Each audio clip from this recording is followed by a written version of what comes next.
to Flight Lines, the stories behind the stories. And today our guest is Taylor Alcorn. And the general story about Taylor is that he was in one of our first students in the aviation program at Lake Placid, graduated, went on, get his engineering degree, and came back and worked in the community here at Lockwood at the airport. That's the broad strokes, but really we're going to talk about the stories behind the stories. And today, in today's Highlands News Sun, an article has come out called Solo, You're Never Alone in Aviation. And we're going to look at the many people and places that were with you in your aviation journey, and look at the stories behind the stories. So how did you find yourself interested in aviation? What's that story? What began your interest in the whole process?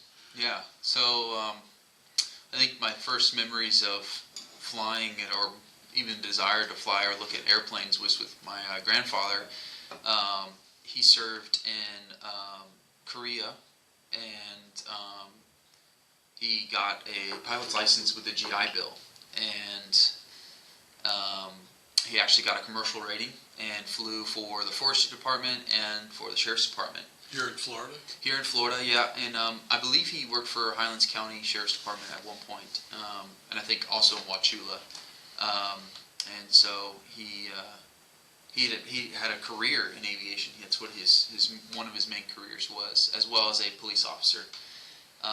And so I, at an early age, was introduced through him, and he lived about 3 or 4 miles from our house. So we would go over for dinner just as a family, and before dinner he would show me. He had just gotten a new flight simulator. I think his medical had expired, and he'd gotten a little older in his age, and his career starting to slow down, come to an end. And so he spent some money, got a computer, got a flight simulator, and he wasn't done yet. He wasn't done yet. He had to still, do something.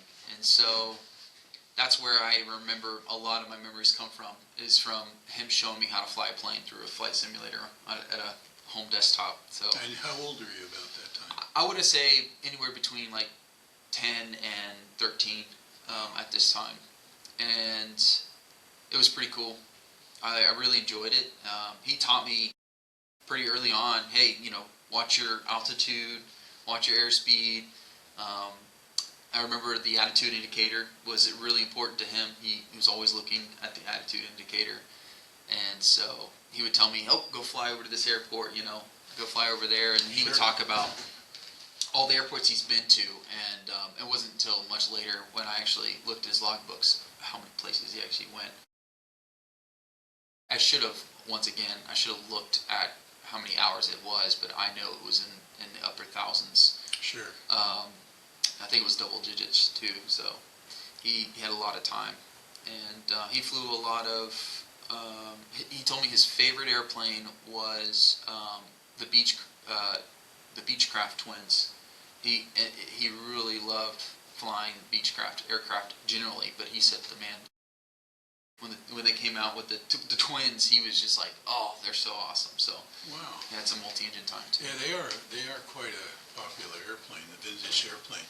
So how did let's move to the point where you took a little bit bigger step in getting involved in aviation at the high school. Yeah, and that was with you.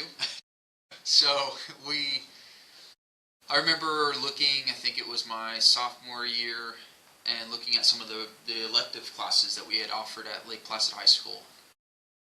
I saw aviation. When did you graduate? I'm trying to figure it out. 2012 was my graduating year. All right, so this would have been around 2010, 1999 or so.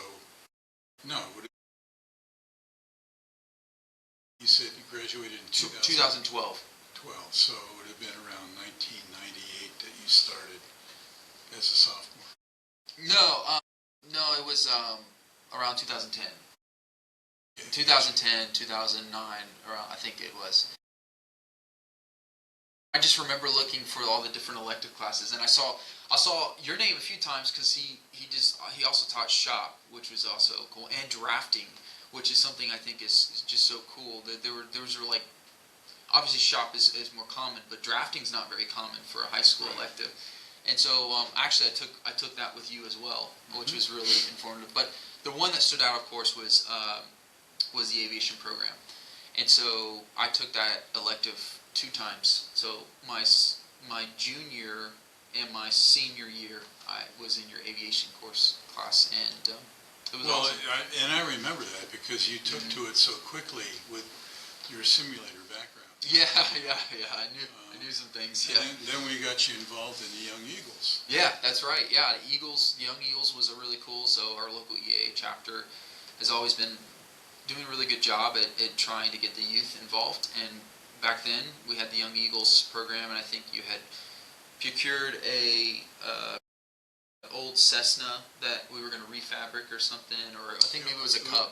No, it was a Champ. It was a Champ. Okay, it was a Champ. I knew it was some sort of fabric covered, and the Cessna wouldn't have been.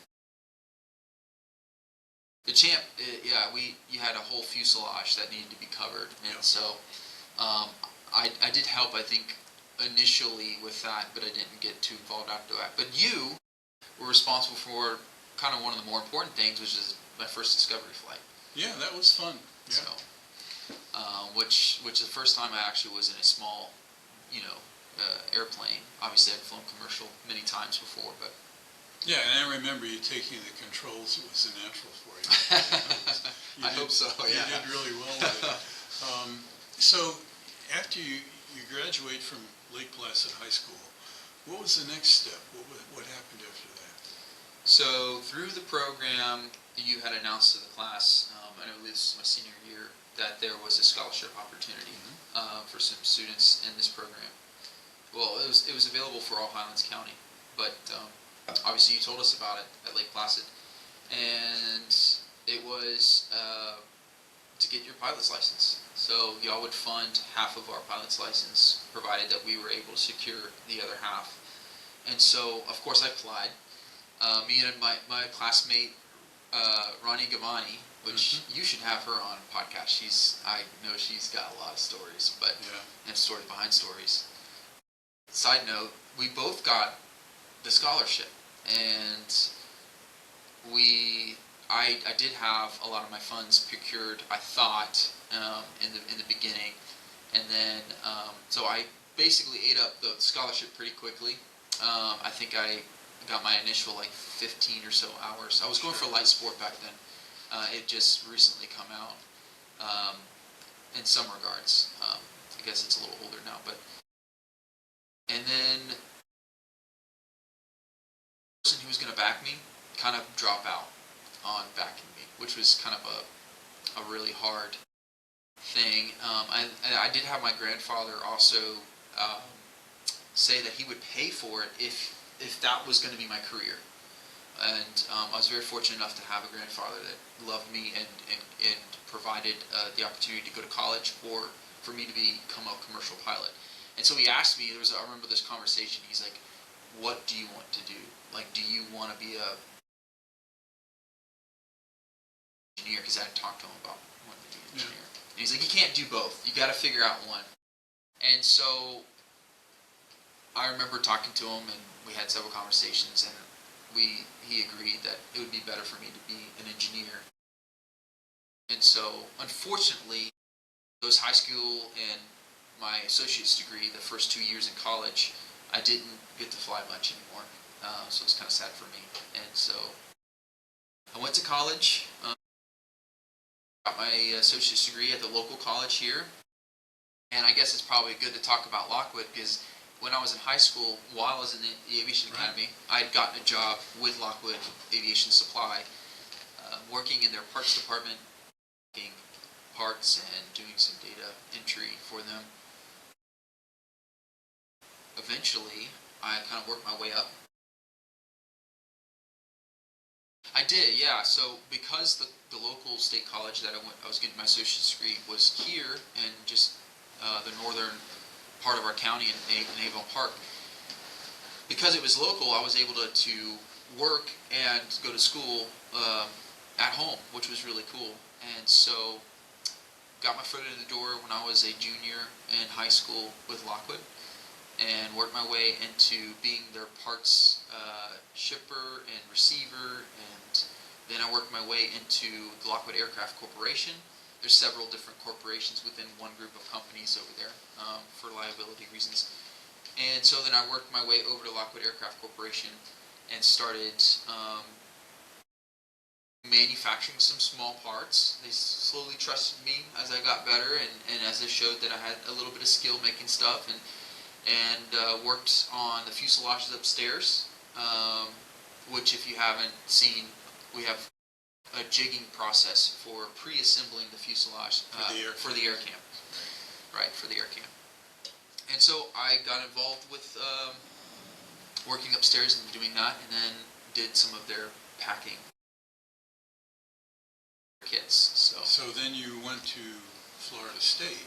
Yes, Florida State University, yep. And that's when I had to leave, right? I had to leave home. I think it was the first time I really got kicked out of the nest, you know. And so I got my associate's degree, and my wife and I, we went to Florida State, and we stayed with my cousin, and I got my mechanical engineering degree. There, didn't really know after college, or after graduating with my bachelor's what I was going to do, and so we kind of had this limbo period. I think it was about a 3 or 4 week limbo period, and we decided it would be good for us to come back home and stay with my parents until we figured out what I was going to do for a career. To my wife, and she worked the whole time I was in college, and she helped. You know, she definitely we've been together. Let's see, a year out of high school, I think it was, is when we got married, and she worked as a certified ophthalmic technician, and so she was working the whole time. I actually had another job too, where I worked for a landscape company doing all their drafting, design work for landscape and drainage and stuff. So the drafting course paid off too. It did. It paid off. I'm going to try to use every tool that I learn. You know, so what's the point of having a tool if you can't use it? That's true. So yeah, I did a lot of drafting with that. I did work for them for 3 years up at South Florida, or at Florida State University. I didn't know that. Yeah. Wow. Okay. So came back home. The back and forth of the story. Sorry.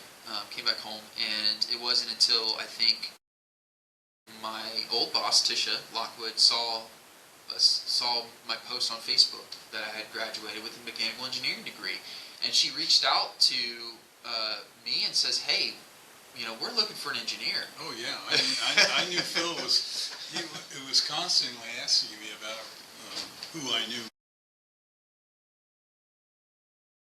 And so I applied, and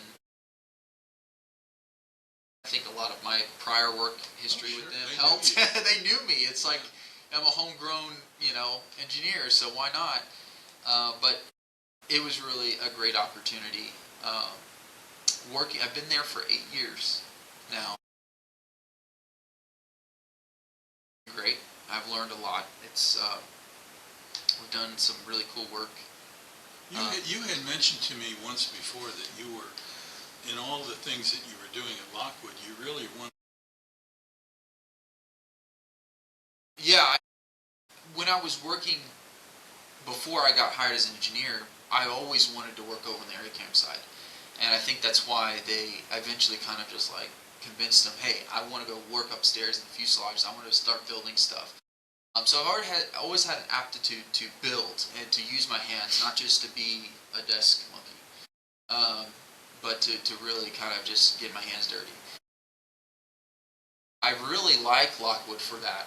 The role that I play there now, and I have been for 8 years, has been very hands-on.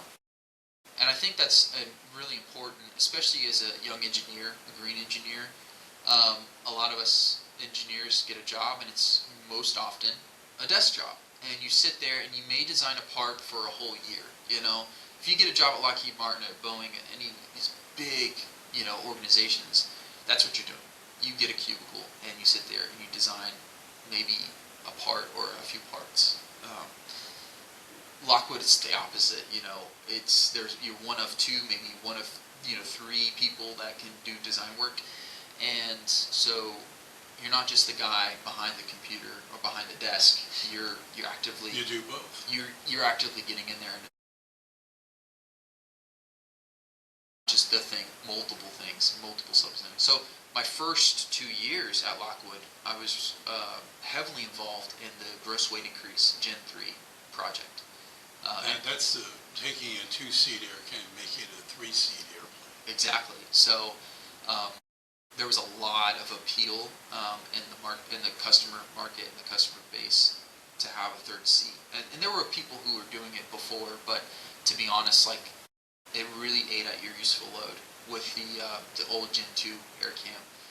And so Phil obviously wants to do everything properly and properly engineer things. So we did. And I helped design the footwells, I helped design the seat restraints, I helped design the landing gear bulkheads.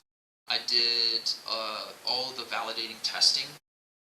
Justin and I did all the validating testing, the drop testing.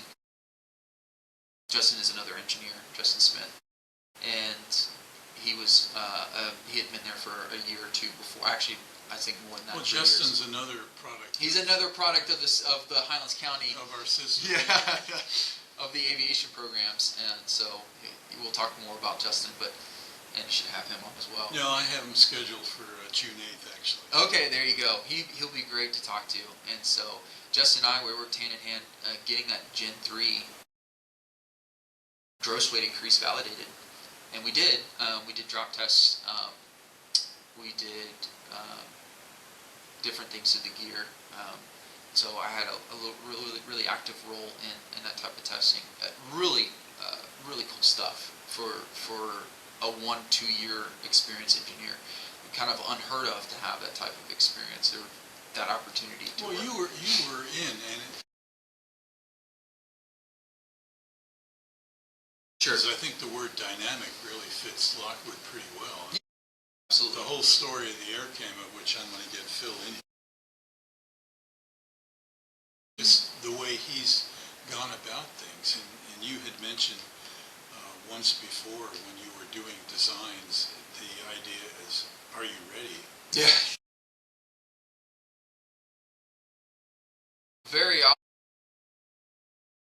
you don't think you're ready, and when you're going into designing something, especially when you're young and you might be a little naive or unexperienced, but really, you kind of at Lockwood, you kind of get thrown in there, trial by fire maybe, a little bit. I wouldn't say that one thing I don't want to express while I'm saying this is that we ever compromise on safety. No, that's not part of it. It's not a part of it, but what it is that, sometimes we might just build and break things to see if it's going to work, rather than, spend copious amount of time in evaluating the strength before we build something. So it's a little bit more kind of like a SpaceX approach versus a Blue Origin approach. And I'm not saying comparing us to SpaceX in our innovation, but what I mean is that we're willing to go and test the thing pretty quickly early on in the Well, development that gives process. you data that you can not waste time trying to design something.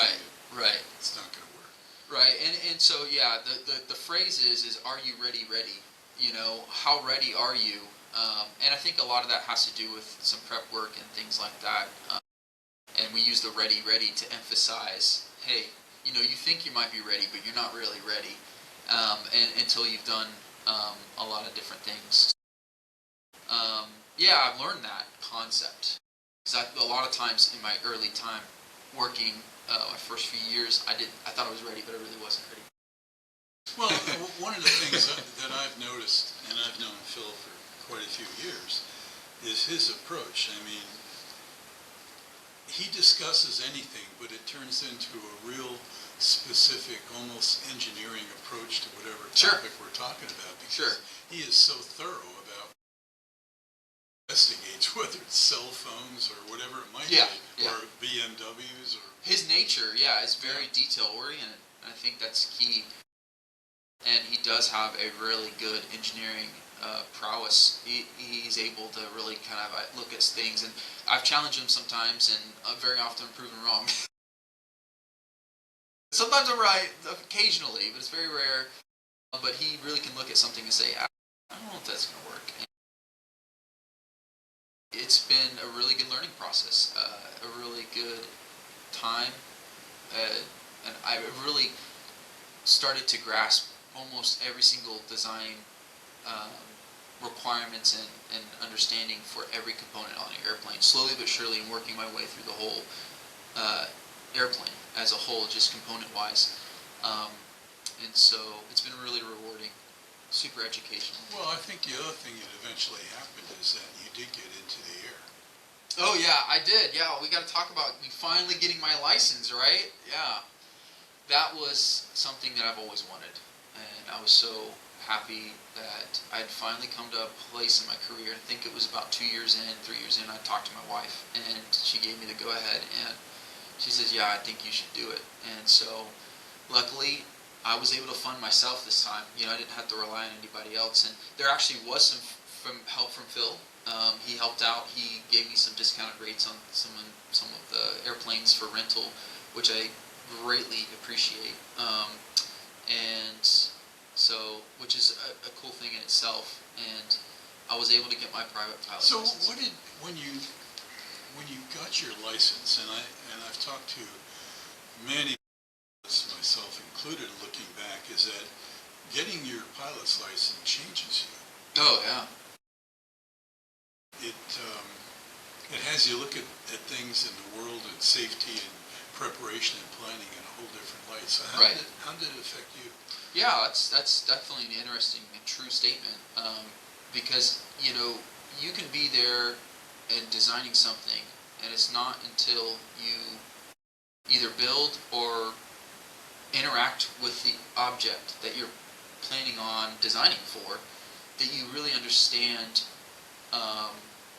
Is this something I can trust? Is this something I would put my butt in? Sure. And when you fly, you're taught that you should make sure that you're taking every mitigating factor on the safety side. That you're thinking about the risks. The what if? The what if. Yeah. You're doing a proper risk assessment. And as an engineer, sometimes we miss that we're actually designing something that is going to keep somebody up in the air. Or if we don't do it right, it may not keep them up in the air. And so being a pilot and designing things for airplanes is so important because it really Puts it in perspective. It does. And you also get a grasp of, okay, what is a pilot going to feel, or what is a pilot going to react, or how is a pilot, what are the training that they have gone through, and how is that going to affect what I'm designing? And so you have that background, that understanding. Plus, you also understand the functionality of the airplane, how it behaves in the air. You know, why a switch over here wouldn't be that great versus over there. If you just never flown, you just never understand that. Sure. Yeah. Or you have to be told.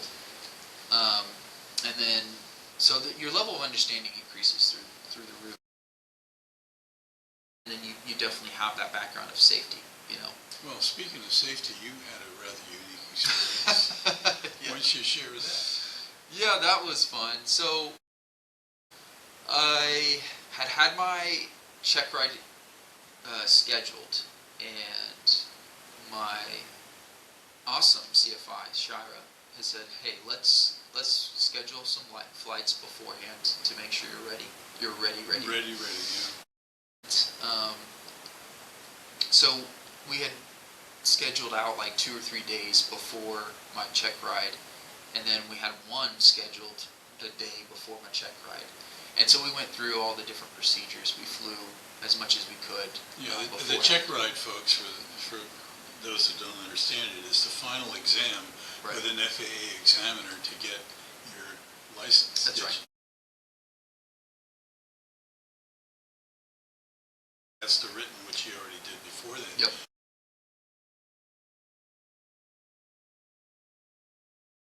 Expect before you went up, just to make sure you. Absolutely. Yeah, there's an things. oral exam.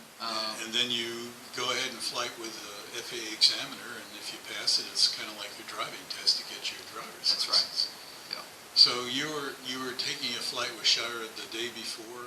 Yes, Check, right? the day before. So we were flying the day before, and it was about midway through our flight that day that she says, "Okay, we're going to do some emergency procedures," and so we went through certain maneuvers, and then very common for a CFI, they won't tell you what type of emergency they're going to impose on you.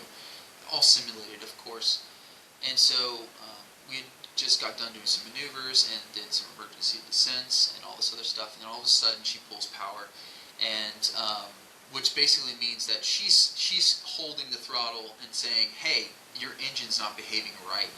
What are you going to do?" So we go through the whole process, and I use a few acronyms to help me remember different things. I use the ALARM acronym, which is actually somewhat uncommon, but the first one is A, angle of attack. Make sure that you're not stalling the airplane, that you're not freaking out. L is for landing spot. Finding a landing spot. And honestly, you should always be looking for a landing spot, right? You should always have one picked out in your mind. The second A in alarm is for attempt to restart. And I had just glanced over that in my mind, just with all the preparation and everything that's going through my head. I didn't attempt to restart during this simulated engine out. She let me go a little farther down my checklist and skipped over A and the attempt to restart. And then she says, "Hey, we're not going to do this. You need to do this all over again." I'm like, "What? Why?" She says, "You forgot to attempt to restart." I said, "Dang it, I did." Which we should be thinking of, and we should be ready to do, and that has its own procedures. And so she was very nice. She let me go around again. But when I applied power, all of a sudden the engine, truly honestly, started shaking, and I thought it was going to shake off its engine. Oh my. And at this point, we're about 1,000 feet above the ground because we were doing a simulated emergency landing. So I'd already picked out a landing spot. I skipped out the attempt to restart procedure. We were going to do a go around and do this whole procedure again, just nail it into my head, and all of a sudden, we were in a real emergency situation. And so we tried everything we could.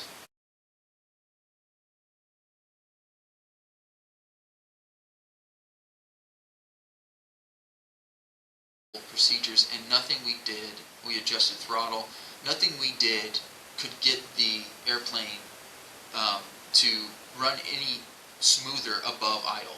I mean, even at idle it was kind of rough, but it just got worse. And so I remember looking over at her and her looking over at me, and we both were like, "This is really happening. Like, this is really good." And she let me have the controls the whole time, which says a lot about her trust in me. Sure. She's flown with me enough. She knows, hey, he's got this. And so she was obviously helping me manage the whole time. I remember her correcting me. In this situation, she was correcting me. She's like, "Don't put the flaps in yet. Don't put the flaps in yet." And I felt like, we're high enough. We're good. We can do this. And the whole time, this was it. I never, not once, didn't think that we couldn't. Feeling to have, maybe it's overconfidence, but never, not once did I feel like, this was. Well, no, I think that's a good feeling, I'm because gonna- what you're doing is you're realizing you're working the problem, and you're going to do it all the way to the Right. to the crash site. Exactly, and we did. We managed the airplane all the way down, and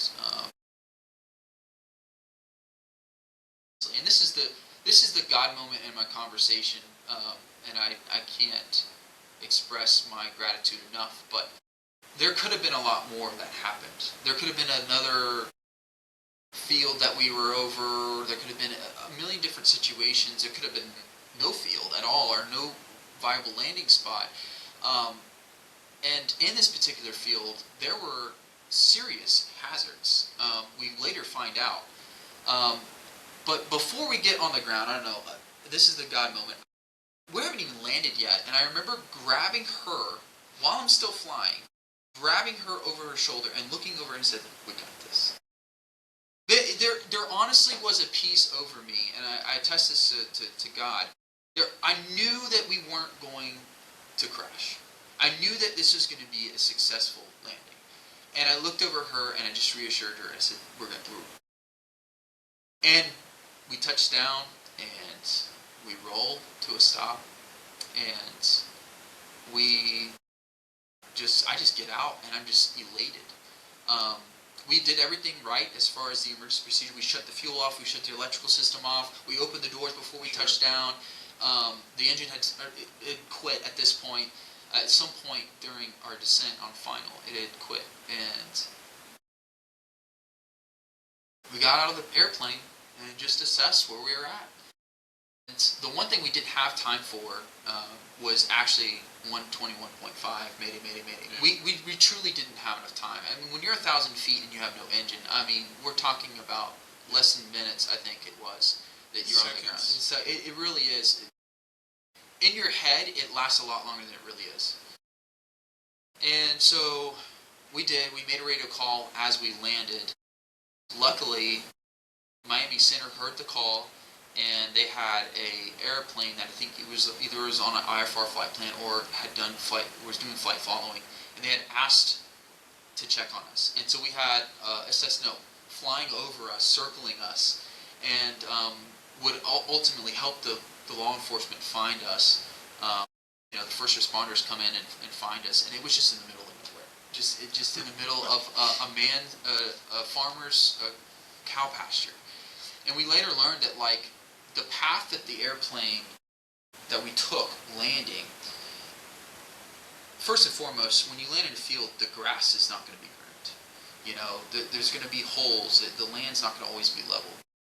And we couldn't see what we had missed, but we had missed 3 or 4 bore holes in this field where the bull in rut is digging a hole, and we had missed all of them. Just miraculous. And it wasn't like we had landed a straight line. We kind of meandered through this field. So I test a lot of that to God. And I remember calling my wife, and I was trying to figure out the way to say, hey, this just happened, without freaking her out. I call her, and she says, what are you doing? I said, I'm just looking at old Florida. Because I was looking out at the pastures, looking at all of the palmettos and all the things, and I told her, I said, I'm just looking at old Florida. She's like, what do you mean old Florida? I said, well, we had a little bit of a situation. We had to emergency land in the middle of a pasture. And of course she's, what? Oh my gosh, Poor woman, she was pregnant with our middle child, it was? No, it was with our son.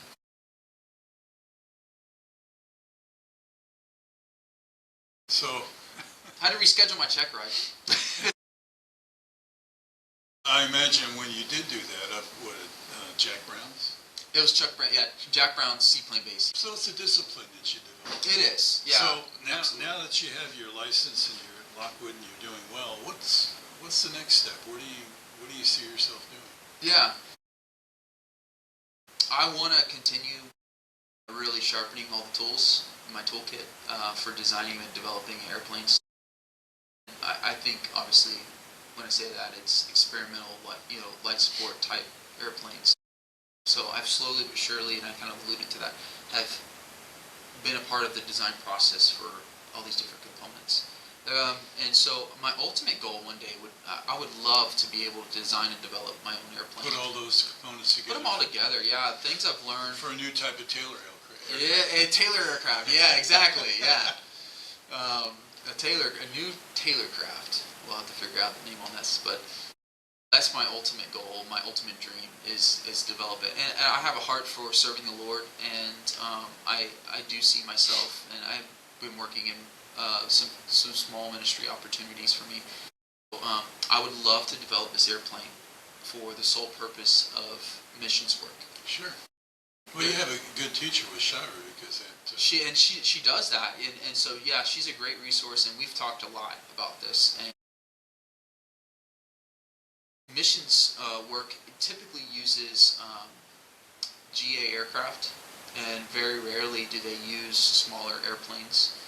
And I've also partnered up with a local missions organization that has just now getting off the ground. It's called Great Commission Aviation, and they're doing some work training mission pilots, but specifically training missions pilots to use light sport, small airplanes to do missions work. There's plenty of missions organizations out there that are using, Kodiaks and Cessna Caravans and, these really large and expensive airframes to do a lot of really good work. Like they're capable airframes. We're missing the opportunity to use easier to fly, cheaper to operate small airplanes to do missions work. And obviously the scale at which you can do the missions work is smaller because the airplane's smaller and your capabilities are smaller, but it doesn't mean that we shouldn't strive to do that. Sure. So ultimately that would be the goal, is to be involved with those kinds of projects. You're a testament to what we had designed the aviation program at the high school is to give the students the options and opportunities of what's out there. I mean, quite frankly, the students that came into the program, they don't know what they don't know. That's right. So I think, the many young folks that came through the program, of which you're one, and we took a look around. I can think of at least 5 people.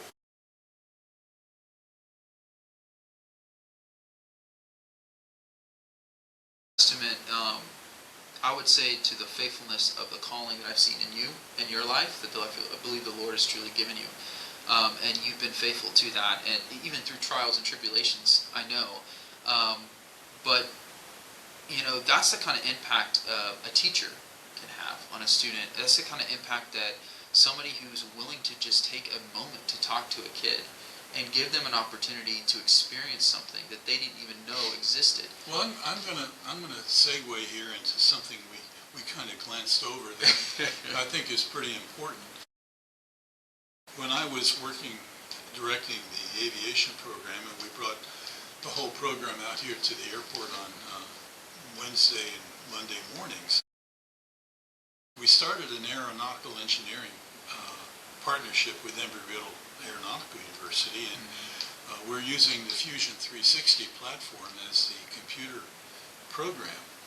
And I went to Phil, and I knew Justin Smith had been working with the Fusion 360, so I went to Phil and I said, could we hire Justin for 2 mornings a week to help with the kids and learn the 360 program? And he said, yeah, Justin's pretty good about that, but Taylor Alcorn's our guru on the 360. And I said, okay, well, can we hire Taylor? And I'll write a grant to pay for it. And so we took you and put you in the front of the classroom with a new group of engineering prospects. Yeah, and, high school students, yeah. I remember standing in front of that group and saying, a few years ago, Taylor was sitting in the same seats you were. So tell us about how that affected you and how that went. Yeah, first and foremost, completely unheard of for a boss to allow an engineer who was playing an active role in a lot of development at Lockwood to do it at the time. And so that deserves a lot of credit. So Phil and Tish deserve a lot of credit for that. And what a great opportunity for me. I thoroughly enjoyed being in front of those students, partly because I was able to relate to them, and also just for the challenge of it, and didn't realize I actually really enjoyed teaching kids. And that program was really cool. Embry-Riddle had a lot of curriculum and resources for us, to which I tried to follow, but obviously as a teacher you kind of figure out the best way for your way. Yeah, you kind of figure out your best way. If you don't think it's a good step or whatever, then you can't teach it. If you're just blindly teaching a curriculum. I don't know exactly what I'm trying to say there. Ultimately, it was really cool to see the kids learn a design software as capable as Fusion 360. So it was Well, great. you had to break it down into manageable parts. Yeah, and I think a lot of what my hurdle was with the kids was trying to get them to visualize things in the 3-dimensional world. We take that for granted. In reality, we see 2D most of the time. I mean, we do have peripheral, so you can see 3D, but to design something in 3D and to think about how it integrates with other 3D objects is actually quite of a talent. And so getting these kids to think in 3D was very difficult. Also, we actually start in 2D. And so we had to teach them how to visualize a 3D object, but start in the two-dimensional. Well, that's how we taught drafting. Exactly. That's how I taught you. Start them out. You can't get them into the computer unless they understand how they can see that object that they're drawing in 2D and figuring out where all the hidden lines are and the holes and the different things. They can take that in their mind and rotate that thing around in their mind Sure. to solve the problem. Then they can go to the computer. So that's exactly what you were doing. Yeah, and there were some kids that I don't know if they love them to death, but it honestly is, there's an aptitude that they may need to have to design in 3D. And some of them, I was very proud of them because they were very tenacious, even though they were struggling so hard. They eventually, I think the whole class eventually got that concept. Once you teach them, hey, think in 3D, then it's just, hey, how does the software achieve a square, a circle, a hole, threads, a revolve feature. And so it's just teaching them the different features within Fusion 360's architecture. There was an exam that they had to, it actually was a state certification. A state certification exam that they had to pass, and that was the ultimate goal. And I was very lucky. I think the kids are a testament to that. Very lucky that most of my kids passed that exam. Well, there was, I was kind of a buffer, leaving the structure of their curriculum in the sequence that they wanted it taught. I wasn't sensitive to their concerns, but I felt I needed to give you the latitude to do what you needed to do because that was the only way it was going to succeed. Either it was going to work or it wasn't going to work. Right. And Sam, the coordinator at Embry-Riddle, coming to us and shaking his head and said, I don't know how you did it, but you got some of the highest scores of anybody, because there were other places that weren't as successful as you were. Sure, and I don't think that's really all me. I really attested to the kids. I mean, the kids were really super smart, and they're very capable on the computer. And I think also that the curriculum was very good and orchestrated. The curriculum had been developed by Trial by Fire as well, and so it definitely has some merit. Now, for whatever reason, my kids just didn't stick to that type of curriculum. I tried it in the beginning. I tried to do it the way I was supposed to, but then I had to just kind of pivot with the kids in the learning method that they preferred collectively was different than what Embry-Riddle had laid out, and so I had to kind of make a decision. And well, you made the right. Yeah, I think what the biggest deviation I did is they wanted to have like one single item that they were consistently working towards and trying to accomplish, and that was they wanted to start building airplanes components inside Fusion. And so I said, look, let's take a pretty well-known Cessna 172, let's take this airframe and let's design it in Fusion 360. And so we were able to find a lot of blueprints, a lot of scaled drawings of a Cessna 172, really well-known airplane in general aviation, and say, okay, well, how would you make this shape? How would you make the landing gear? How would you do that? It wasn't until I found that out about them that they were just, their excitement exploded, because the goal was, hey, I'm going to finish this full model of a Cessna 172. And that was really a huge deviation from what the plan, the program was. So they kind of jumped around in different subject matters, but my guys, they just wanted to build an airplane. Well, I think, that's the thing that we've learned as teachers, and you are one.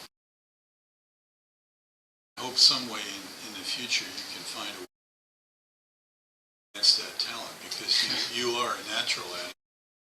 The thing we've learned that successful teachers have had is that you start where the student is, not where you want them to be. Yeah. And then you eventually get them to where they need to be.